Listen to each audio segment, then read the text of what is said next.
नमस्कार, RRC नेटवर्कच्या latest बातमीपत्रात आपले स्वागत। अशा आहेत आजच्या हेडलाईन्स। हेडलाइन्स प्रस्तुत करता the smart electronics mall, MV sales, Kholeshwar road, Akola. अच्छा प्रोडक्ट, अच्छी क्वालिटी।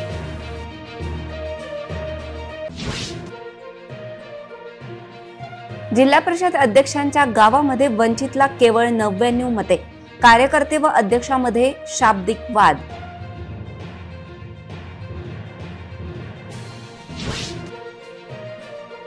नादुरुस्त बसेसचा मुद्दा ऐरणीवर, बसचा ब्रेक फेल झाल्याने नागरिकांची धावपळ।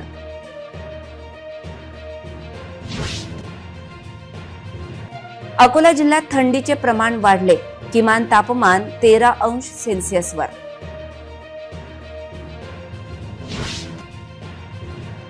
अनेक शाळांमध्ये स्वच्छतागृहांचा अभाव, शिक्षण विभागाचे मात्र पूर्णतः दुर्लक्ष। ऐन हिवाळ्यात भाजीपाल्यांचे दर कडाडले, गृहिणींचे आर्थिक गणित बिघडले। आता सविस्तर बातम्या। विधानसभा निवडणुकीत अकोल्यात वंचित बहुजन आघाडीच्या पराभवानंतर वंचितचे कार्यकर्ते संतापले असल्याचा प्रकार पुढे आला असून जिल्ह्यात वंचित बहुजन आघाडीची मोठी ताकद असूनही वंचितचा पराभव का झाला याचे चिंतन सुरू झाले आहे। कोण गरीबांनी फोन करता माझं बंद मी बोलली शेकाच्या फोनवर बोलले तुम्ही कोणा तुम्ही तुम्हाला मग एवढा तुम्ही कसं काय हे करून राहिले? निवेदन द्यायचं मी घरी नाही ना। कोणते निवेदन द्यायचं घेतो नाही तुमचे निवेदन दाखवा नाही इकडे इतका वेळ बाहेर तुम्ही हे करून तुम्ही काय मला सांगून आले काय की आम्ही ताई येऊन जाणार बंगल्यावर मराठी पर्सनल असते ना। मग बोलायची नाही पद्धत असला तुमच्या जवळ बोलायची पद्धत नाही काहीच बोलू नाही फक्त काही बोलू नाही मग तुम्ही कसं बोलून राहिले? वंचितचे कार्यकर्ते थांबतात, वंचितचे कार्यकर्ते साहेबाचे कार्यकर्ते आपण आपल्या सगळे सन्मान आहे। एवढं निवेदन द्यायसाठी आलो की बा तुमच्या गावात जे 99 मत माझ्या गावात 99 मत पडले। मी प्रयत्न केले अतोनात प्रयत्न केले। मी घरी बसलेली नव्हती। तुम्हाला जिल्हा परिषद अध्यक्ष पद दिलं मग साहेबांनी दिलं मग साहेब विचारतील ना मला जाग मग त्याचा तुम्ही कामात काही कमी पडले का? आणि फक्त वंचित बहुजन आघाडीची अकोला जिल्हा परिषदेत पकड असून ग्रामीण भागामध्ये मोठ्या प्रमाणात मतदारांचा कौल वंचित बहुजन आघाडीला मिळतो। मात्र विधानसभा निवडणुकीत वंचित बहुजन आघाडीला पराभवाचा सामना करावा लागला असल्याने आता कार्यकर्त्यांनी चिंतन सुरू केले आहे। वंचित बहुजन आघाडीची अकोला जिल्हा परिषदेत सत्ता असून जिल्हा परिषद अध्यक्ष यांच्याच गावात वंचित बहुजन आघाडीच्या उमेदवाराला केवळ 99 मतं मिळाली आहेत। त्यामुळे संतप्त वंचित कार्यकर्त्यांची थेट जिल्हा परिषद अध्यक्षांच्या बंगल्यावर जात जिल्हा परिषद अध्यक्ष यांना याबाबत जाब विचारला असता वंचित कार्यकर्ते आणि जिल्हा परिषद अध्यक्षांमध्ये चांगला शाब्दिक वाद झाला। मात्र आपण पक्षाचे कार्यकर्ते म्हणून वंचित बहुजन आघाडीला कमी मते का मिळाली हे विचारण्यासाठी आलो असून जिल्हा परिषद अध्यक्षांकडून अपमानास्पद वागणूक दिल्या गेल्याचे हे कार्यकर्त्यांनी म्हटले आहे। जिल्हा परिषद अध्यक्ष व वंचित बहुजन आघाडीचे कार्यकर्ते यांच्यामध्ये झालेला शाब्दिक वादाचा व्हिडिओ समाज माध्यमात व्हायरल झाला आहे। जो अकोला जिल्हा हा वंचित बहुजन आघाडीचा बालेकिल्ला म्हणून ओळखला जातो। या अकोला जिल्ह्यातील 5ही मतदारसंघामध्ये बाळासाहेबांच्या आदेशानुसार 5 उमेदवार देण्यात आले होते। त्याचाच एक भाग म्हणून अकोट विधानसभा मतदारसंघाचा जर आपण विचार केला, ज्या अकोट विधानसभा मतदारसंघातील तेल्हारा तालुक्यातून जिल्हा परिषद अध्यक्ष येतात, त्या तेल्हारा तालुक्यातील जिल्हा परिषद अध्यक्षांच्या गावात चक्क वंचितला 99 मतं मिळालेली आहेत। सर्वच प्रसार माध्यमांनी यांची दखल घेतलेली आहे आणि त्याचाच भाग म्हणून त्यांना जाब विचारण्यासाठी आम्ही अध्यक्षांच्या बंगल्यावर आलो असता अध्यक्षांनी किमान अर्धा तास आम्हाला ताटकळत ठेवलं। आम्ही त्यांना याचना करत होतो, विनंती करत होतो की ताई बाहेर या, आम्हाला तुम्हाला निवेदन द्यायचं आहे। ताई बाहेर या, आम्हाला तुम्हाला निवेदन द्यायचं आहे।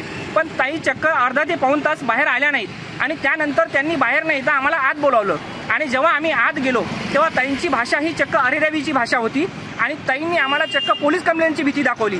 मग पोलीस कंप्लेंटची भीती तुम्ही दाखवता आम्हाला, आम्ही कार्यकर्ते म्हणून तुम्हाला विचारायला आलोत। आम्ही नक्षलवादी नाही, आम्ही आतंकवादी नाही, आम्ही चुकीच्या उद्देशाने तुमच्याकडे आलो नाही। मग तुम्ही चुकीची एवढी अरेरावीची भाषा कशी काय वापरता? कार्यकर्ता म्हणून आम्ही विचारायला आलो आणि पदाधिकारी म्हणून तुम्ही उत्तर देणं तुमचं कर्तव्य आहे।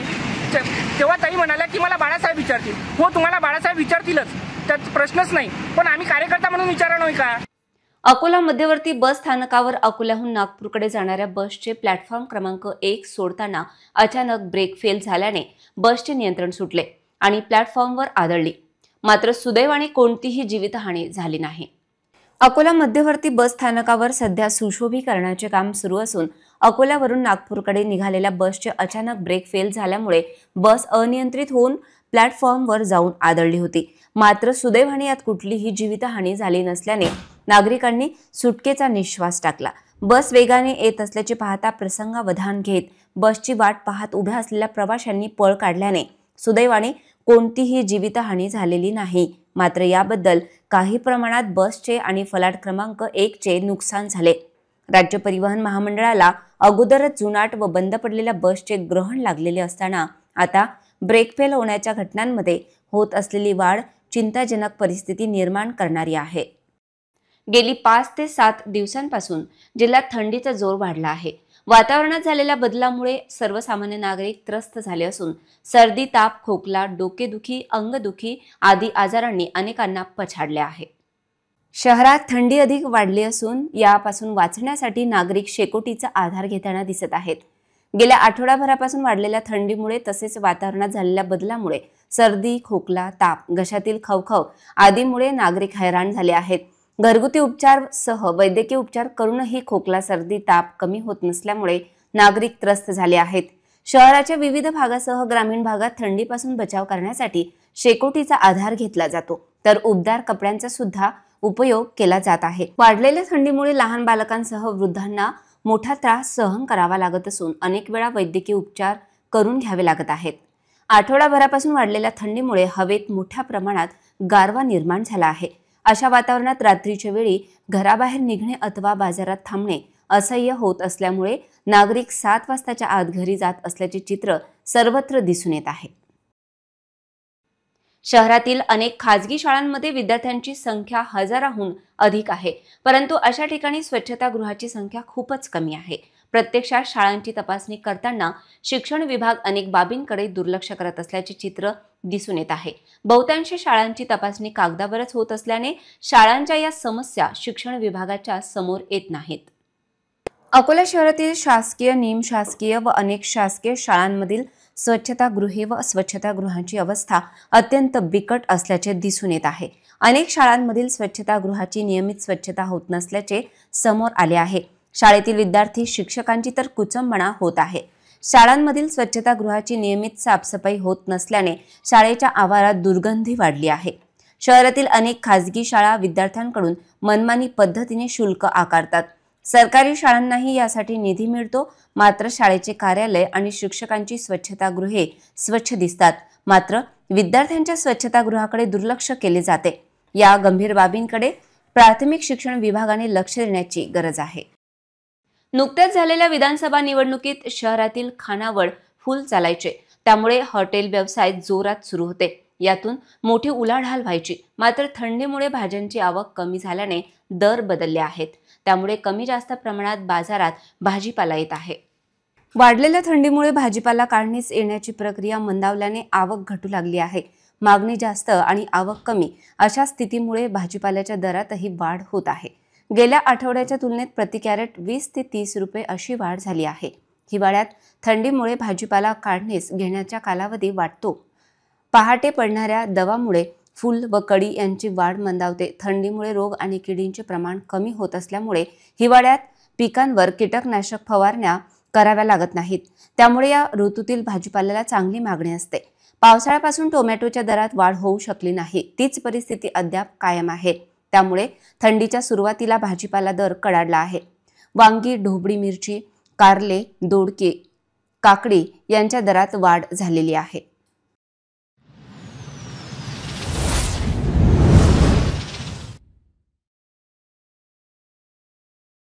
इतरही घडामोडींचा आपण आढावा घेणार आहोत, मात्र छोट्याशा विश्रांतीनंतर। विश्रांतीनंतर पुन्हा एकदा तुम्हा सर्वांचं हार्दिक स्वागत। रविवार 24 नोव्हेंबर रोजी हॉटेल सेंटर प्लाझा येथे रिजन चेअरपर्सन लिनेश चंदा जयस्वाल यांच्या नेतृत्वात रिजनल कॉन्फरन्स संपन्न झाली। यावेळी डीपी स्वाती झुंझुनवाला यांच्या सर्व लिनस सखींनी स्वागत केले। यावेळी प्रमुख अतिथी म्हणून सुजाता जयस्वाल यांची उपस्थिती होती। दीप प्रज्वलनाने सभेची सुरुवात झाली। त्यानंतर राधा जयस्वाल यांनी गणेश वंदना नृत्य सादर केले। स्वागत गीत रसिका जयस्वाल यांनी तर ध्वजवंदना कांचन गावंडे यांनी व प्रार्थना रचना खंडेलवाल यांनी सादर केली। आरसी चंदा जयस्वाल यांनी पाहुण्यांचा शाल व श्रीफळ देऊन सत्कार केला। स्वागत भाषण क्लबच्या अध्यक्षा अनिशा वखारिया यांनी केले, तर DP Swati Jhunjhunwala, PDP Harvinder Kaur Sethi, Usha Baheti, doctor Tara Maheshwari, Asha Virwani, Sunanda Gupta, DS Ratnamala Luikar आणि डीटी दिव्या देशमुख यांनी आपल्या भाषणातून सर्वांना मार्गदर्शन केले। यावेळी MH5 हिरकणीचे आरसी चंदा जयस्वाल यांच्या 7 क्लबचे सदस्य जात अकोला, नांदुरा, मानोरा, जळगाव जामोद, खामगाव, वाशिम व शेगाव या सर्व क्लबचे अध्यक्ष, सचिव व खजिनदार यांची भाषणे, स्पर्धा, बॅनर सादरीकरण, केक तयार करण्यात आले। घरून आणून नृत्य स्पर्धा पार पडल्या। अकोला क्लबच्या अध्यक्षा अनिशा वखारिया यांनी सेक्रेटरी भाषणात प्रथम क्रमांक पटकावला, तर बॅनर सादरीकरणात वनिता बिजवे यांनी सचिव स्वाती अग्रवाल यांना द्वितीय क्रमांक मिळाला। एका स्पर्धेत दुसरे पारितोषिक तर पूजा शर्माला, पूनम सोमानी, अंकिता गुप्ता आणि लिनेश रुपल लोटिया यांना मिळाले। यावेळी अकोला क्लबला सर्वोत्कृष्ट पुरस्कार व सर्वोत्कृष्ट आरसी भेट पुरस्काराने सन्मानित करण्यात आले। यावेळी डीपी स्वाती झुंझुनवाला, चंदा जयस्वाल यांच्या हस्ते डिस्ट्रिक्ट बुलेटिन प्रेम मिलन व क्लब बुलेटिनचे प्रकाशन करण्यात आले। दिशा शाह आणि शारदा बियाणी या जिल्हा बुलेटिनच्या संपादक होत्या। क्लब बुलेटिनच्या संपादक धर्मिष्ठा वखारिया व रुपल लोहिया ह्या होत्या। सर्वांच्या मनोरंजनासाठी अर्चना पातुरकर आणि राधा सराफ यांनी विविध खेळ आयोजित केले। दीपाली नंद यांनी तयार केलेल्या विविध स्पर्धांचे आयोजन करण्यात आले होते। लकी ड्रॉची सर्व बक्षिसे चंदा जयस्वाल यांच्या हस्ते देण्यात आली। सर्व क्लब सदस्य, निमंत्रक अरुंधती शिरसाट, अनिता उपाध्याय, कांचन गावंडे, संगीता भारती, माया तळोकार, संजीवनी सर्जेराव या सर्वांनी हे प्रदेश संमेलन यशस्वी करण्यासाठी सहकार्य केले। कार्यक्रमाचे संचालन राजश्री देशमुख यांनी केले, तर नोंदणीचे काम सुलेखा गुप्ता, उमा बाजुरिया, पुष्पा डोडिया यांनी केले। यावेळी सुरेखा गुप्ता यांनी हॉटेलमध्ये काम करणाऱ्या महिला कर्मचाऱ्यांचा साडी व भेटवस्तू देऊन सत्कार केला। आरसी चंदा जयस्वाल यांनी भोजनाची व्यवस्था केली होती। विदर्भाची पुरातन राजधानी रुक्मिणीचे माहेरघर अमरावती जिल्ह्यातील श्री क्षेत्र कौंडण्यपूर येथे कार्तिक यात्रेदरम्यान अंबा रुक्मिणी महोत्सवाचे आयोजन 29 नोव्हेंबर ते 1 डिसेंबर दरम्यान करण्यात आल्याची माहिती पत्रकार परिषदेमध्ये श्री अंबा रुक्मिणी सांस्कृतिक महोत्सव समितीचे स्वागताध्यक्ष रविराज देशमुख यांनी दिली। 3 दिवसीय कार्यक्रमामध्ये नौका स्पर्धेचे आयोजन आहे। त्यामध्ये प्रथम बक्षीस 11,000, द्वितीय 5,000 तर तृतीय 3,000 राहणार आहे। यावेळी 1 लाख दिव्यांचा दीपोत्सव, अंबा रुक्मिणी प्रतिमेचे नौका प्रदर्शन 29 नोव्हेंबर रोजी 4 वाजता पार पडणार आहे, तर उद्घाटन 6 वाजता संपन्न होणार असून स्वागताध्यक्ष भाजपाचे प्रदेश उपाध्यक्ष रविराज देशमुख राहणार आहेत। महोत्सवाचे उद्घाटन पोलीस अधीक्षक विशाल आनंद यांच्या हस्ते होणार आहे। अंबा महोत्सवामध्ये गायक संगीतकार राहुल तायडे यांच्या वतीने संगीत रजनीचे आयोजन करण्यात आले असून 30 नोव्हेंबर रोजी विदर्भस्तरीय एकता मॅरेथॉन संपन्न होणार आहे। महाराष्ट्र ग्राम दर्पण अंबा रुक्मिणी महोत्सव समिती, सर्व मंदिर समिती अध्यक्ष व पदाधिकारी तसेच सर्व शालेय विद्यार्थ्यांच्या वतीने स्वच्छता अभियान व नदीघाट सफाई मिशन राबविण्यात येणार आहे। महोत्सव दरम्यान रक्तदान शिबिर व विविध कार्यक्रमांचे आयोजन करण्यात आले असून विदर्भस्तरीय अंबा महोत्सवाला मोठ्या प्रमाणात नागरिकांची उपस्थिती राहणार आहे, अशी माहिती आयोजकांच्या वतीने देण्यात आली। डॉक्टर पंजाबराव देशमुख यांच्या जीवनावर आधारित भाऊसाहेब या चित्रपटाचे ऑडिशन ठेवण्यात आले असून यामध्ये स्थानिक कलावंतांना चित्रपटात काम करण्याची संधी मिळणार आहे। पत्रकार परिषदेला गजानन बांबल, अक्षय पुंडेकर, संतोष अठिया, अंकुश देऊळकर, सचिन इंगळे, आकाश ठाकरे, अमोल पुंडेकर, रोशन भगत, प्रशांत ठाकरे उपस्थित होते। देशमुख महिला मंडळ द्वारा आयोजित वैजयंतीमाला ग्रुपची मासिक सभा हॉटेल सेंट्रल प्लाझा येथे 15 नोव्हेंबरला कार्यकारी मंडळाच्या उपस्थितीत पार पडली। यावेळी अध्यक्षा राजश्रीताईंसह उपाध्यक्ष नैनाताई, सचिव स्वप्नालीताई, कोषाध्यक्ष प्रतिभाताई, उपकोषाध्यक्ष सीमाताई, ज्येष्ठ सल्लागार कविताताई, प्रमुख पाहुण्या उषाताई लहाणे, ग्रुप लीडर पौर्णिमाताई ह्या मंचावर उपस्थित होत्या। कार्यक्रमाची सुरुवात प्रमुख पाहुण्यांच्या हस्ते दीप प्रज्वलनाने झाली, तर सूत्रसंचालनाची धुरा पल्लवीताई, निशाताई, प्रेरणाताई यांनी सांभाळली. अध्यक्षीय भाषण व अतिथी यांच्या भाषणाने कार्यक्रम रंगतदार झाला. तर वंदनाताई, शारदाताई यांनी स्वागत गीत सादर केले. वर्षाताई यांनी कविता सादर केली. दिव्यांग फाउंडेशन बद्दलची माहिती डॉक्टर छायाताई यांनी दिली. वैजंती मालाची माहिती पौर्णिमाताईंनी दिली. या प्रसंगी रंगतदार कार्यक्रमाची आखणी करण्यात आली होती. 12 हिरोईनला अनुसरून नृत्य सादरीकरण झाले. विविध गेम्सचे आयोजन करण्यात आले. मनीषाताई, अश्विनीताई यांनी ड्रेस कोडचे विनर जाहीर केले. 14 नोव्हेंबर बालक दिनाचे औचित्य साधून महिला सदस्य बालिका बनून आल्या आणि रंगतदार कार्यक्रमाची पर्वणी सदस्यांना मिळाली. यामध्ये ड्रेस कोडसाठी वर्षा, निशा, मनीषा, वैशाली, स्वप्ना, संध्याताई, ऋतुजा, सुजाताताई यांनी बक्षीस वितरण देण्यात आले.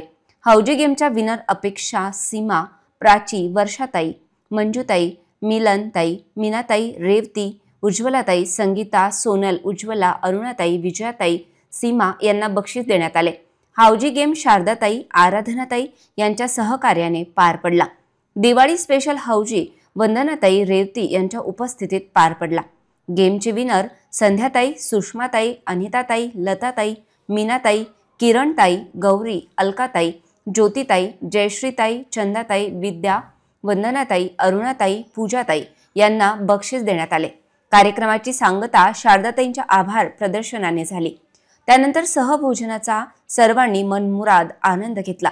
पुष्पाताई, संगीताताई, भारतीताई, सायली, प्रतिमाताई, वर्षाताई, सीमाताई यांचे विशेष सहकार्य या कार्यक्रमाला लाभले. इतरही घडामोडींचा आपण आढावा घेणार आहोत, मात्र छोट्याशा विश्रांतीनंतर.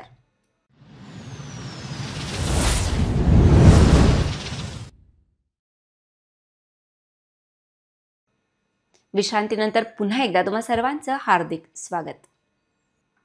राष्ट्रीय शैक्षणिक धोरणांच्या अभावी अंमलबजावणीच्या दृष्टीने आधार कार्ड प्रमाणेच विद्यार्थ्यांची स्वतंत्र शैक्षणिक माहिती डिजिटल स्वरूपात साठवण्याच्या उद्देशाने केंद्रीय शिक्षण मंत्रालयाने प्रत्येक विद्यार्थ्यांचा अपार नंबर तयार करण्याच्या सूचना दिल्या आहेत. त्यानुसार प्राथमिक व माध्यमिक शिक्षण विभागांतर्गत जिल्ह्यात अंमलबजावणी सुरू करण्यात आली आहे. जिल्ह्यात पूर्व प्राथमिक ते उच्च माध्यमिकच्या 3,18,199 विद्यार्थ्यांपैकी आतापर्यंत 91,747 विद्यार्थ्यांचा अपार ID तयार करण्यात आला आहे. विद्यार्थ्यांची शैक्षणिक माहिती डिजिटल स्वरूपात उपलब्ध व्हावी, तसेच पाहिजे तेव्हा ती ऑनलाईन स्वरूपात बघता यावी, यासाठी केंद्रीय शिक्षण मंत्रालयाने निर्णय घेतला आहे. यासाठी वन नेशन वन स्टुडंट IDच्या धर्तीवर आता प्रत्येक विद्यार्थ्यांचा अपार नंबर तयार करण्यात येणार आहे. त्यामुळे पूर्व प्राथमिक ते 12वी पर्यंतच्या विद्यार्थ्यांची शैक्षणिक माहिती उपलब्ध होणार आहे. हा नंबर डिजी लॉकरलाही जोडण्यात येणार आहे. विधानसभा निवडणूक आटोपली असून आचारसंहिताही संपुष्टात आली आहे. या पार्श्वभूमीवर जिल्हा परिषद समाज कल्याण विभागाअंतर्गत आचारसंहितेत अडकलेली जिल्ह्यातील मागासवर्गीय वस्त्यांमधील 35 कोटी रुपयांच्या निधीतील विविध विकास कामे आता मार्गी लागणार आहेत. अनुसूचित जाती व नवबौद्ध घटकांच्या वस्तीचा विकास योजनेअंतर्गत चालू आर्थिक वर्षात जिल्हा परिषद समाज कल्याण विभागामार्फत जिल्ह्यातील मागासवर्गीय वस्त्यांचे 35 कोटी रुपयांच्या निधीतून विविध विकास कामांचे नियोजन करण्यात आले आहे. त्यामुळे सामाजिक सभागृह अंतर्गत रस्ते, पाणी पुरवठा, वीज पुरवठा, नाल्या, पेवर आदी कामांचा समावेश आहे. संबंधित विकास कामांना जिल्हा परिषद मार्फत शासकीय मान्यता देण्यात आली.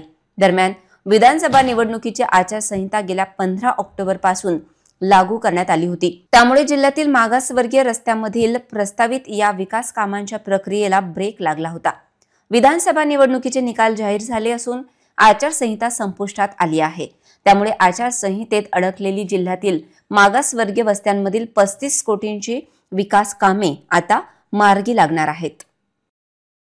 पुन्हा एक नजर टाकूया आजच्या प्रमुख घडामोडींवर. हेडलाइन्स प्रस्तुत करता the smart electronics mall, MV sales, Kholeshwar road, Akola. अच्छा प्रोडक्ट, अच्छी क्वालिटी.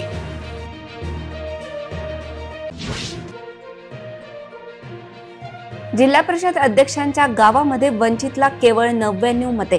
कार्यकर्ते व अध्यक्षामध्ये शाब्दिक वाद.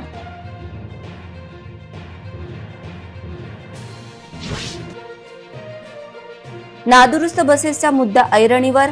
बसचा ब्रेक फेल झाल्याने नागरिकांची धावपळ.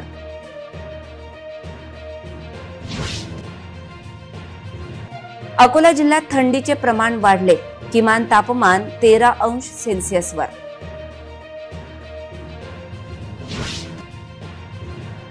अनेक शाळांमध्ये स्वच्छतागृहांचा अभाव. शिक्षण विभागाचे मात्र पूर्णतः दुर्लक्ष. ऐन हिवाळ्यात भाजीपाल्यांचे दर कडाडले. गृहिणींचे आर्थिक गणित बिघडले. बातम्यांसाठी तुम्ही पाहत रहा RRC न्यूज. 2 लाखांपेक्षा अधिक दर्शकांनी RRC डिजिटल अकोला हे YouTube चॅनल सबस्क्राईब केले आहे. तेव्हा तुम्ही कसली वाट पाहत आहात? तुम्ही पण सबस्क्राईब करा आणि बेल आयकॉन क्लिक करत RRCच्या बातम्या निरंतर पहा. पुन्हा भेटूया लेटेस्ट बातम्यांसह नवीन बातमीपत्रात. तोवर नमस्कार.